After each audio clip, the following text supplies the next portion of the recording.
I'd like to say that I've been an artist for quite some time now, and amongst those years, I have noticed that there are several tropes that artists like to use more than others. If you don't know what a trope is, then are you freaking dumb? Because I'm pretty sure everyone knows what a trope is.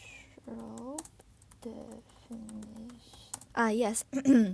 The word trope can refer to any type of figure of speech, theme, image, character, or plot element that is used many times. Basically, in simple English, it means that it is something that is done multiple times by a certain group of people. And wouldn't you know, art also has its fair share of tropes. But of course, it would be too boring if I just stated some obvious art tropes. I thought, what are the ones that are the most overused and the ones that I particularly hate? So yeah, here we go. By the way, this is heavily inspired by Solar Sansa's video, so if you want to check out a higher quality, funnier, better version of my video, then please just go check them out. You know, it's way better than mine. First up, we have drawing an eye. Yeah, that's it. I'm sure you've seen the stereotype that artists like to draw eyes in their math notebooks or like their physics books, and well, it's because it's easy to draw and it looks good. But I shall break that stereotype by saying that it is not good anymore. It's been done so many times that people are starting to think that it is boring, myself included. On good days, you would add a tear to the eye or like a drip of blood to signify something. Look, I'm all for pro artists here, but I'll be honest, after doing it like thousands of times, it's starting to get a bit bland, don't you think? How about something other than the eye? Why don't we give the other parts of our body some appreciation? Like the nose, the mouth, the ears, the fingers. If you're feeling real adventurous, how about try and drawing other body parts like the Oh, I'm gonna get flamed for this.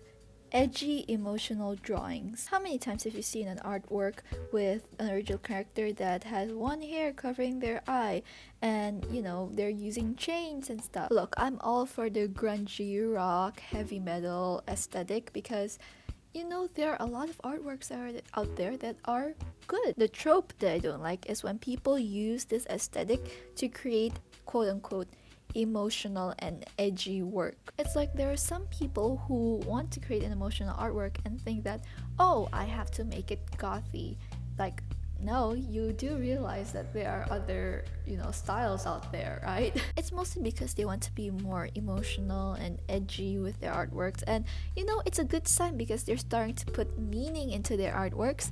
Just probably not through the right method. I cannot tell you how many times I've seen emotional artworks be like that type of style, and I'm just tired of it. It's like when someone asks like how emotional and edgy do you want to be, artists just say like yes. Hands holding something meaningful slash symbolic. Just like eyes, hands are basically something that artists can just draw on the go. If you're good at them, that is. Because some of us can't really draw hands and they end up looking like chicken nugget strips or octopus tentacles that don't really match with the body's proportions.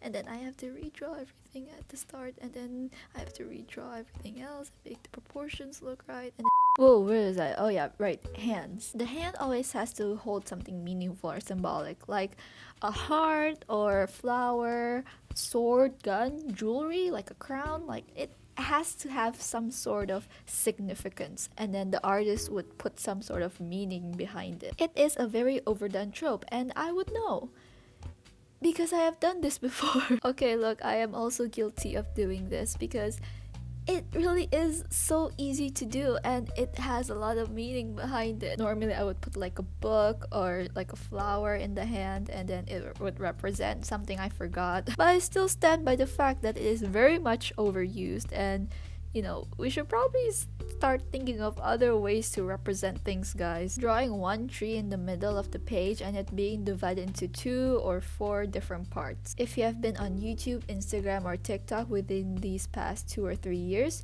which I assume you have, and if you have not, then I worry for your mental health. I assume that most of you, if not all of you, recognize or know what this drawing is. These are basically just, these artists on TikTok, YouTube, and Instagram doing these drawings where they draw a tree in the middle and then they divide into 2 or 4 parts to create different, sometimes seasons or day versus night or something like that. These things were just everywhere on my For You page and I just couldn't get rid of them. They were like pets that you couldn't kill. I used to think that it was very cool, and then after seeing it for like the 100th time, I was like, yeah, no, I'm just bored at this point. I've seen the same thing over and over and over again. I just, please make it stop. But yeah, those are some overused art tropes that I dislike. I don't want to use the word hate because hate is a very strong word, and you know, it's not like I hate these art tropes. Well, maybe except the tree one. The tree one can go die.